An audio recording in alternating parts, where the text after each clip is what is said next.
Sorry, didn't see you there. Welcome back to the Music Dungeon with me, Mac Plays Banjo. You know what else Mac plays? Not mandolin, no. But you know what I do play? Punch Brothers records. And you know who's on those Punch Brothers records? Chris Thile. That's right, guys. Chris Thile, the absolute GOAT, an amazing mandolin player, and an esteemed guest on Rick Beato's interview series. Now, if you've been following the channel for a little bit now, you know that Rick Beato is a great friend of ours. At least we pretend that we're friends with him. He has no idea that I exist. But we know that he exists because he has many wonderful videos on his YouTube channel of him interviewing great musicians, including Bela Fleck, which we did several videos on his interview with Bela Fleck, on his other Bela Fleck video, good stuff. And he also has had the one, the only, Chris Thile on his show. So today, we are going to be checking out Rick Beato's Chris Thile interview. Not all of it, because it's an hour and a half long. So we'll probably be checking out the first 30 minutes or so, and seeing what we can learn from this crazy man, and also Chris Thile. Hey everybody, I'm Rick Beato. Today I'm talking with one of the most creative musicians of our time, mandolinist, singer, and composer, Chris Thile.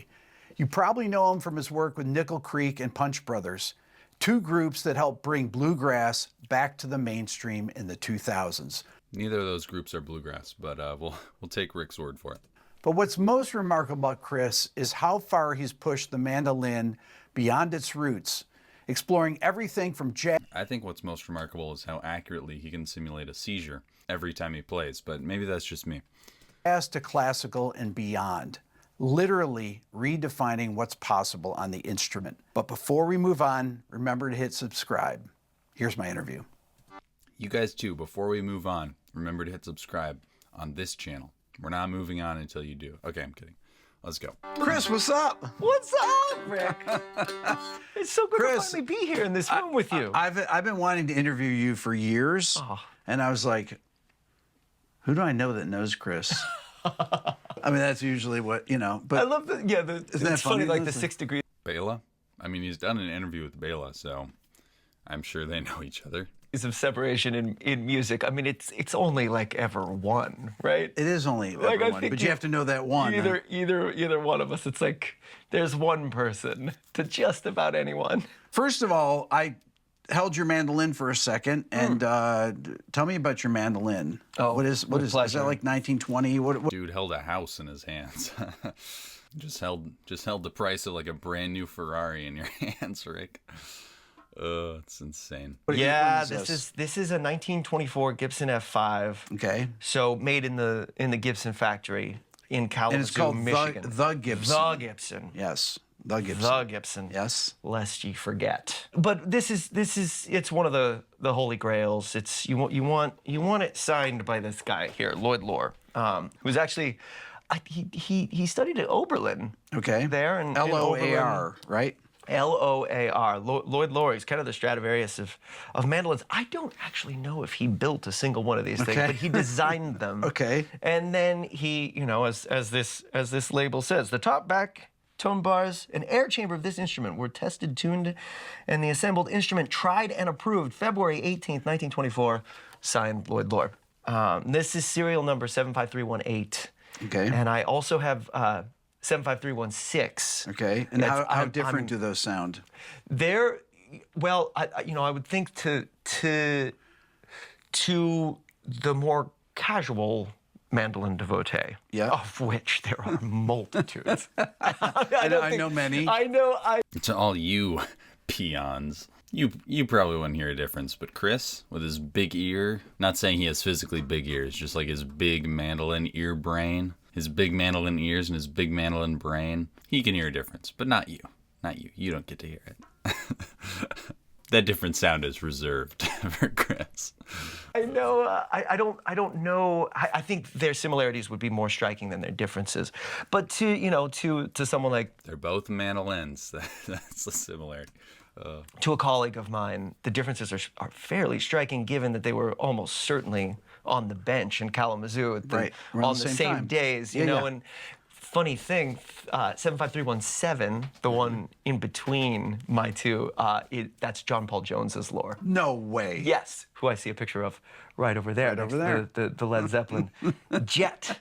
But yeah, he got 75317, and it is mighty. I'm particularly obsessed with this batch of the Lloyd Loar signed mandolins. Okay, why?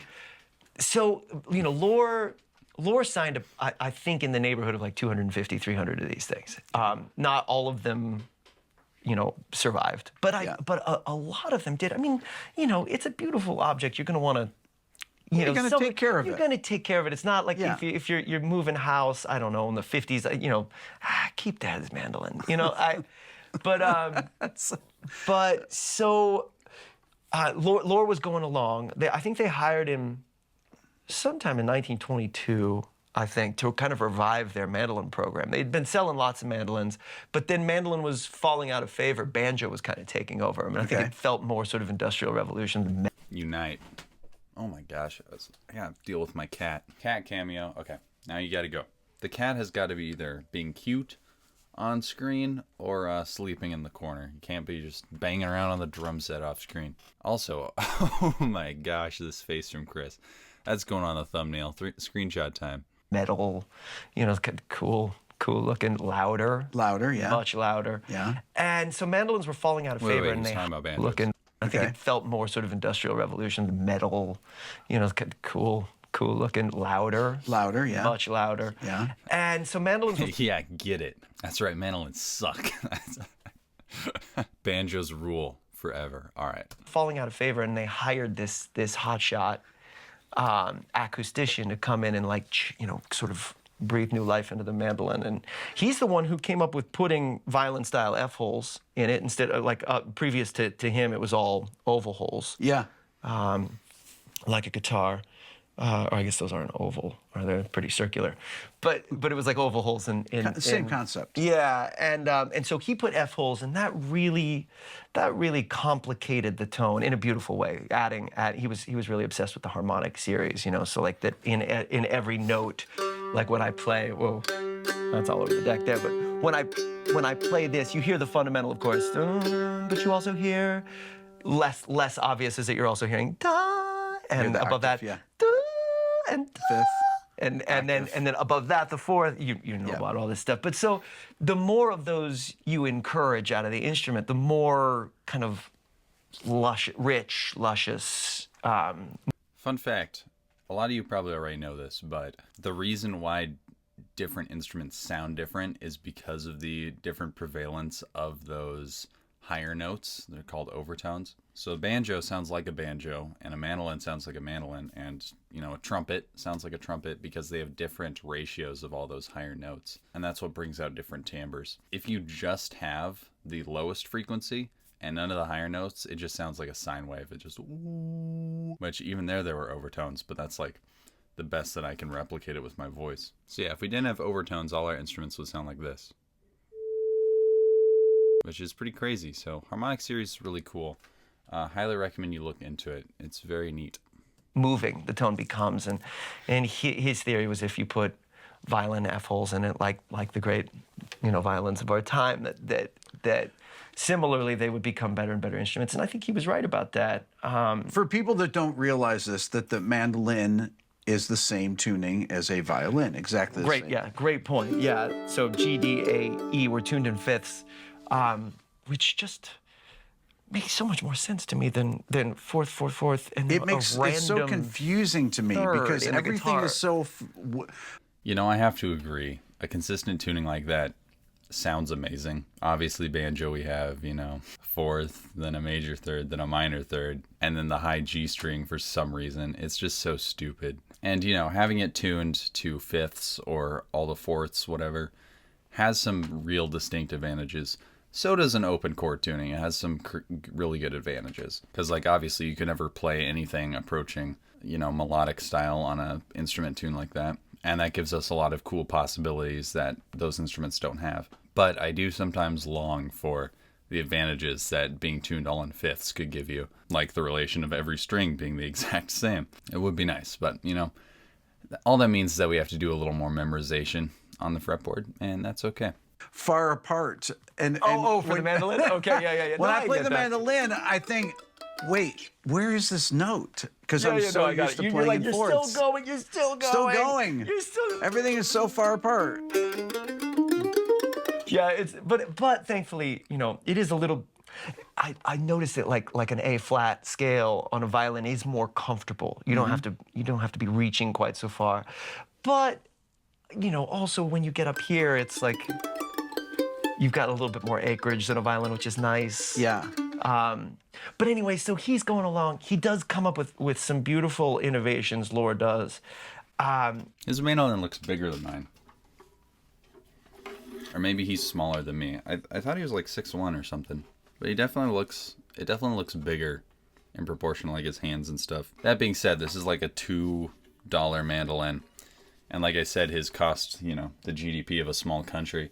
So his probably has a few advantages that mine did. Actually, how much did his mandolin cost? Let's see. According to AI, it reportedly cost him around $200,000 when he purchased it in 2007. Is that all? He has referred to it as the Bank of Chris due to the significant financial investment he made. After thinking about it for 2 weeks, Thile bought the mandolin.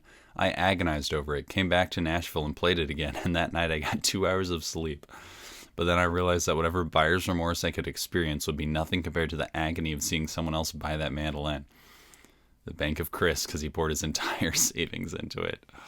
Oh, wow. Then he had to send it in for repairs. Imagine spending nearly $250,000, probably $250,000 with taxes, on a mandolin, and then after 2 weeks you have to send it in to get repairs. If I'm spending as much as a house on an instrument, I don't want to have to get it repaired. And I've seen Chris in concert, and he just kind of throws it around.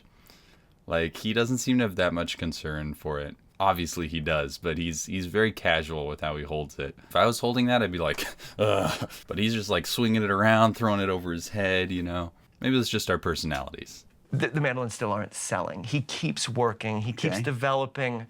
I feel like he hit his stride right before they fired him. Okay. Because it wasn't working. They weren't selling these things. This batch, the February 18th batch, there's two very famous batches. There's the July 9th, and that's like Bill Monroe's mandolin. Of the same year, of 24. This is 23. 23, okay. 23, the July 9th, there's a bunch. There might be the most instruments signed on that day. Okay. Bill Monroe's is a July 9th. Okay. David Grisman's is a July 9th. Great mandolin. Yep.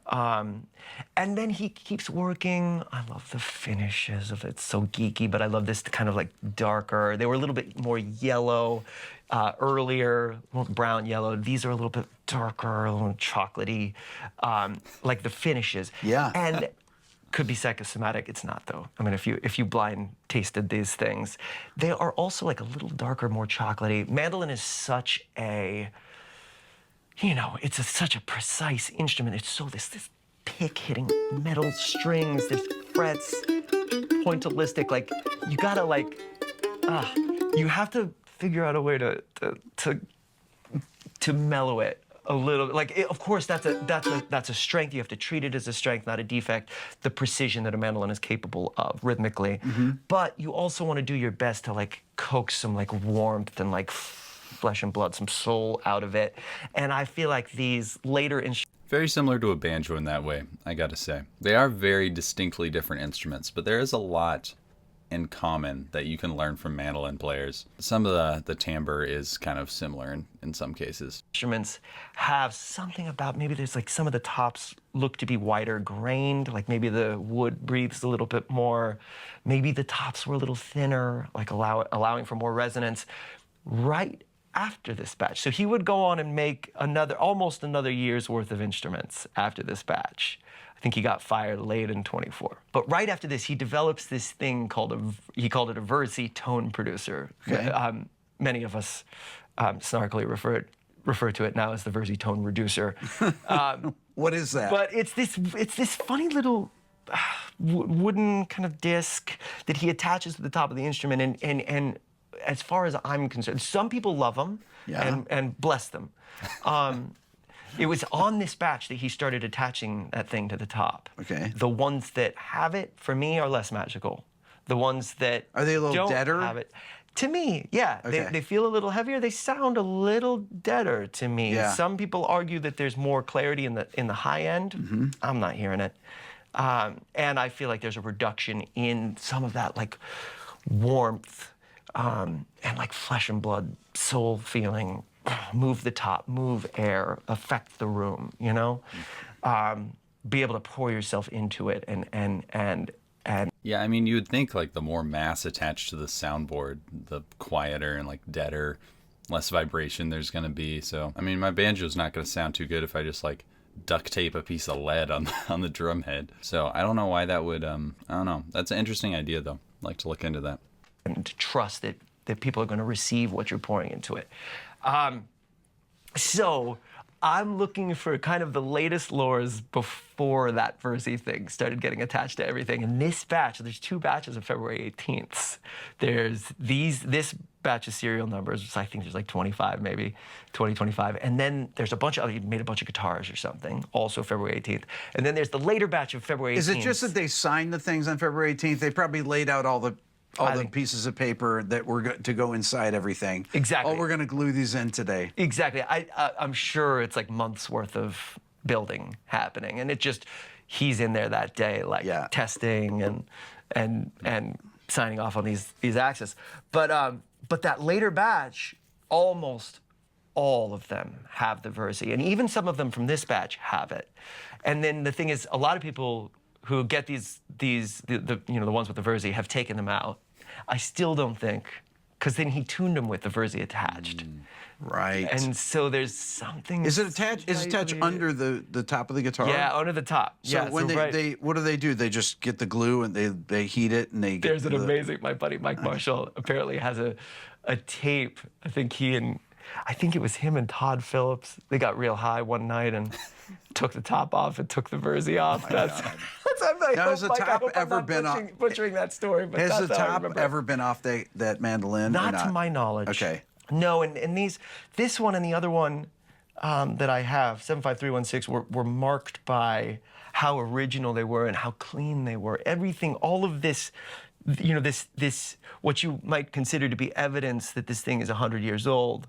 I did all that before I got it. This thing looked like it might have been a 2024 mandolin instead of a 1924 mandolin. And now, Chris, if you dropped that thing, I'm sure you dropped it before. Dude, look at this. Okay, so here's a. Oh sorry. God. Here's the tone. Don't worry. This is nothing. This just keeps the back off of your body. The mandolin has little enough resonance without you further deadening it with your stomach. Interesting.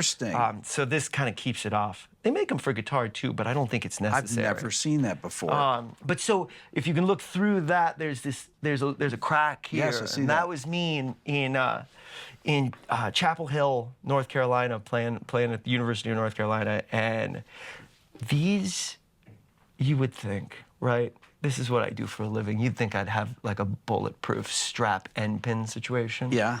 But man, like these things change so much. Especially this old, totally dried out wood changes a lot with the fluctuations in humidity and temperature and all that. And so it was just on one of those, flew out while I was like taking a bow or whatever, and I catch it. The audience gasps, and I catch it, and they applaud. This saw it all happen, and I clutch it to me, but I felt a little something, and I look back at the end, and this big old crack had opened up in the back of it. But here's the thing, man. Imagine dropping your brand new house, and a big crack appears. Oh, that must have been terrible. It sounds. And I think it might. Like after the repair, it was a little wonky while it was still open. But after Tom Crandall, just my incredible luthier. Sounds better after the back is cracked, huh? Oh wow, that's all in the pursuit of tone, right, guys? In New York, who owns I think he's a very famous guitar shop, actually. Tom's always got the best stuff. But I think many people don't understand like what an incredible setup guy he is. So he did this, and I swear to God, like every little weird thing that you do to the instrument just makes it more itself. And also, while we're here, like, again, the thing was totally original, but the original fingerboards of these things don't play in tune. Okay. And like, yeah, I know it's original, but if it's not in tune. Okay, so that fingerboard is a new fingerboard. It's a new fingerboard. How new is it, though? It's not that new. Well, I know I had it built, and it's gorgeous. I think, did I have Steve Gilchrist do this one? I think he did.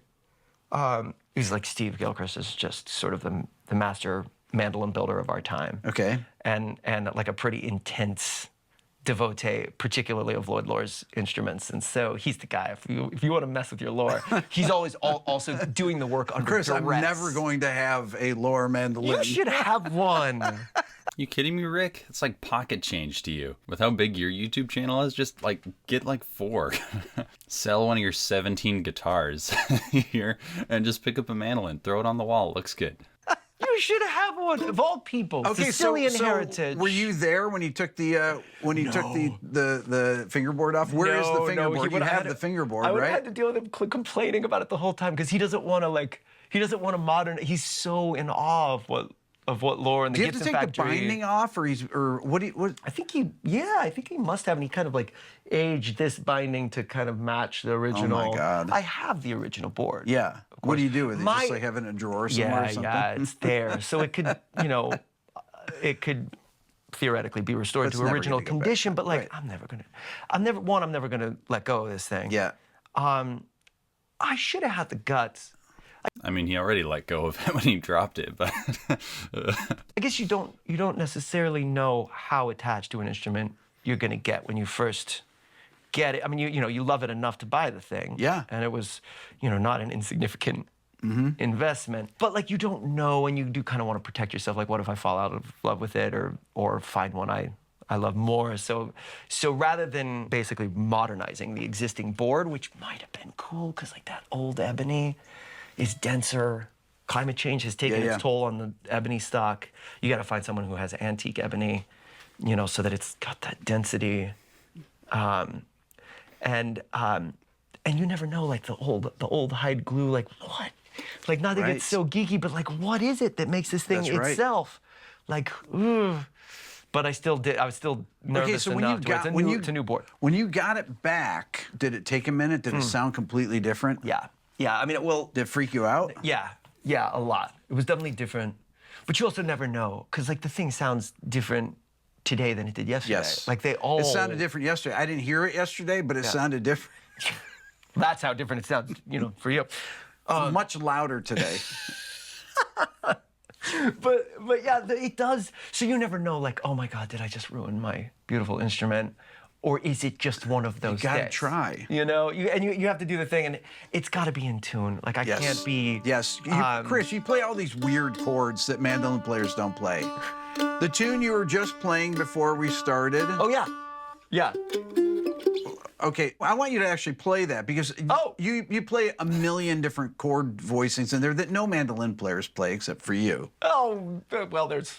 Okay, so that thing... But that's true, that's right. And this has to really be in tune when you play things with a lot of... Anything that has a lot of dissonances and things like that. Yeah, if you start getting crunchier with your harmony, you want to make sure that it's just like if you're explaining a difficult concept, you want to make sure you're as clear about it as possible. Like you're explaining it as simply as humanly possible, right? yeah, I mean, people will get upset about the new fingerboard, probably. I don't know. I'm not in the mandolin world that much. But I can imagine that people would get upset about that. But yeah, like if it doesn't play in tune, what? Oh, so the tone is 1% worse now, but it plays in tune? Is that not a worthy trade-off? Right. Yeah.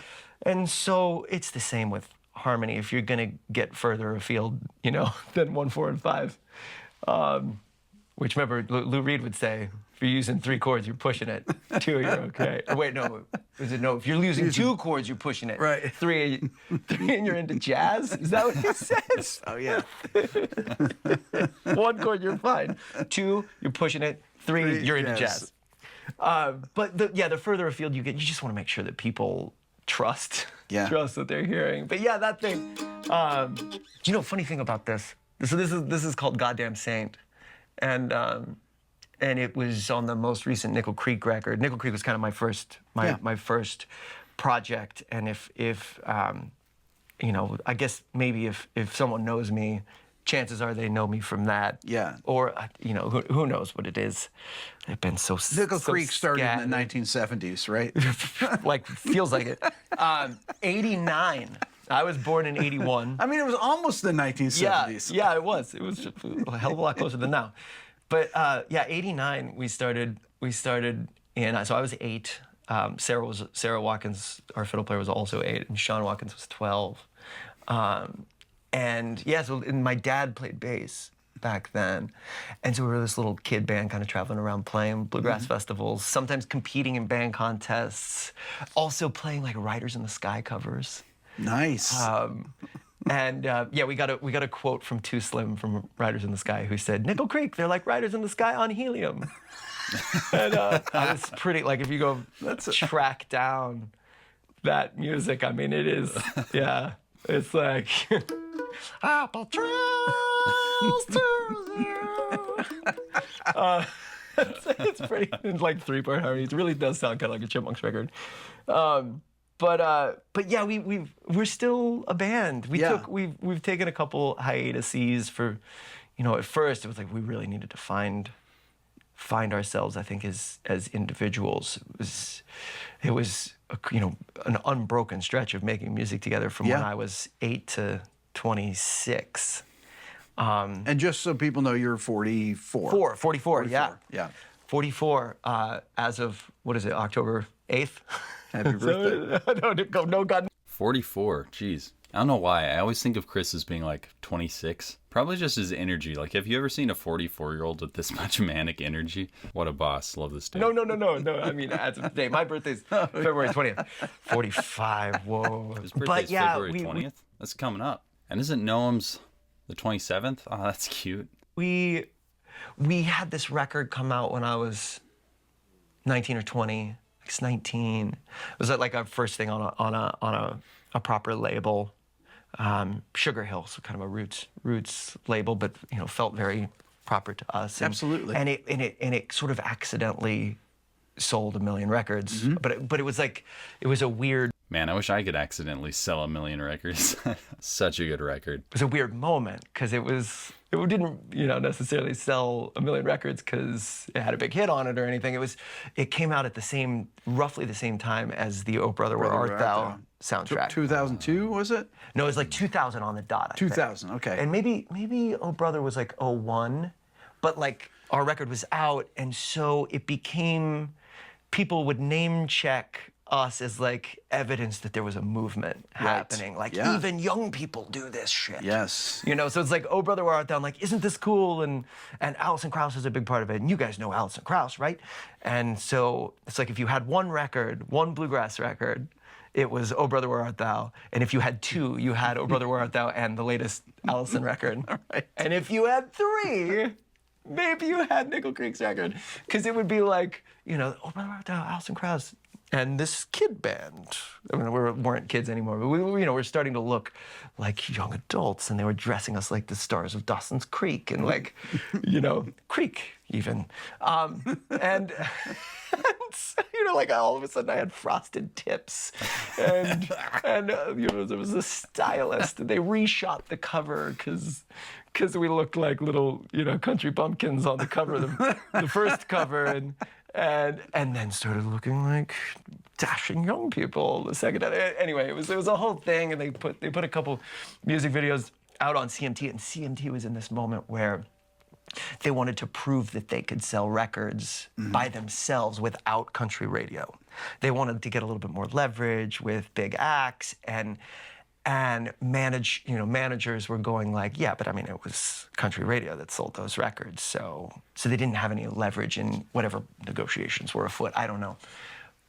We were getting absolutely no radio play, and this guy, Chris Parr, I think is his name, really sweet guy, but he was like, well, look, this band isn't getting any radio play. We're gonna spin the crap out of it.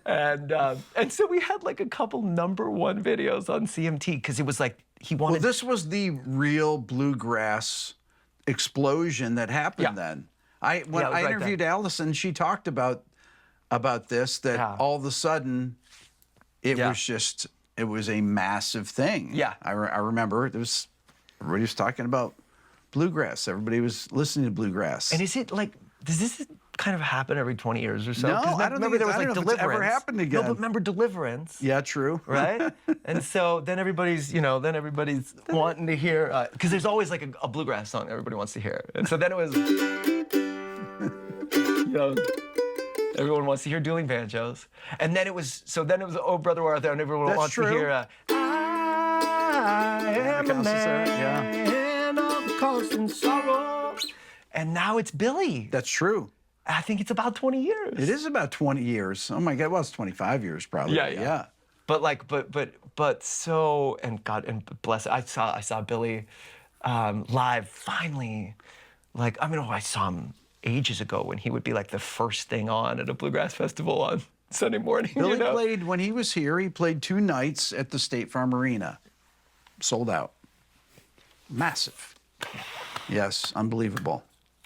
I love it. So we saw him at an arena. He was the second of 2 sold out nights at whatever the arena is in St. Louis, and it was amazing to see him playing that music. And I mean, does he ever play it and sing? I think we gloss over the singing. He's a phenomenal because the guitar playing is so conspicuous. Yes, but the singing is he's such a great singer. Spectacular. Yeah. Anyway, and he's magnetic on stage. The whole nine. It's a delight.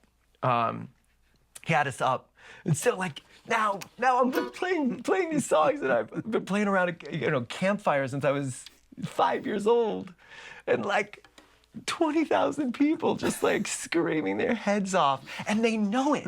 He's like taught this audience this music, or they've all found, maybe they grew up with it and they've like kind of found this. It's almost like he's like the campfire builder. Mm-hmm. And people who, like me, who grew up with it, they can all kind of like moth to his flame. It's like, yes, this music is a part of my life. And, but the originals are killing anyway. But yeah, it's kind of conspicuous, right? Like Deliverance. That's true. And I forgot about Deliverance. By the way, before Deliverance, I think it was like mid-50s or 60s when Beverly Hillbillies came out. And so then it was... Early 60s. Yes.